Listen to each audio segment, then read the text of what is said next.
Well, howdy there, Internet people. It's Bo again. So today we're going to talk about House Minority Leader Kevin McCarthy and former President Trump and some reporting from the New York Times and the situation that has evolved from that. If you don't know, the New York Times put out an article saying that McCarthy had entertained the idea of reaching out to Trump after the events of the 6th and telling him he needed to resign. That would be a huge departure from everything McCarthy says in public.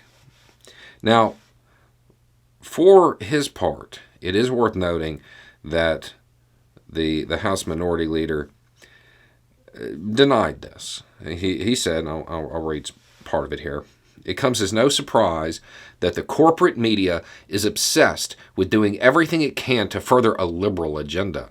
This promotional book tour is no different. If the reporters were interested in the truth, why would they ask for comment after the book was printed?" And he called the reporting, quote, "totally false and wrong." In response, the New York Times published a retraction. No, of course not. They just released the tape. Yeah, that was all on. That was recorded. The whole thing was on tape. I'm willing to bet that the House Minority Leader didn't know that. It probably wouldn't have made such a long denial if he knew it was recorded. And yeah, this is all funny, and there are some political ramifications to just this part. McCarthy really wants to be Speaker of the House. I mean, that's a big goal right there. This probably endangered that because Trump does have friends. And unless Trumpism is totally defeated at the midterms, those people are going to be, well, they're going to be people who might be determining who the Speaker of the House is. This isn't going to sit well with them. And that's interesting. And certainly, Trump is going to have issue with McCarthy now.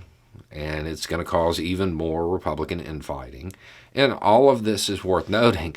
But there's something I think is far more important in what was said. McCarthy, when describing this conversation he was going to have with then President Trump, he goes on to say that he just wants to talk about him resigning. He doesn't want to get into Pence pardoning him. For what? That, to me, is probably the question that needs to be asked. Not about the fact that, okay, a politician didn't tell the truth. Shock. I want to know why he believed that the subject of Pence pardoning would come up. What did he think Trump did? Incite an insurrection? Obstruct congressional proceedings? Engage in a conspiracy to do that? That, to me, that little offhand comment seems far more important than everything else.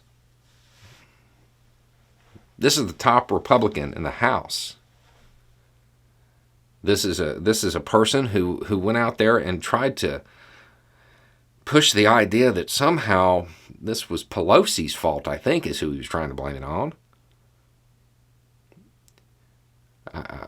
I don't think he was wondering about talking about a pardon for Pelosi. The idea was to remove the president, to get rid of Trump. That's what he was talking about at the time. But he didn't want to talk about Pence pardoning.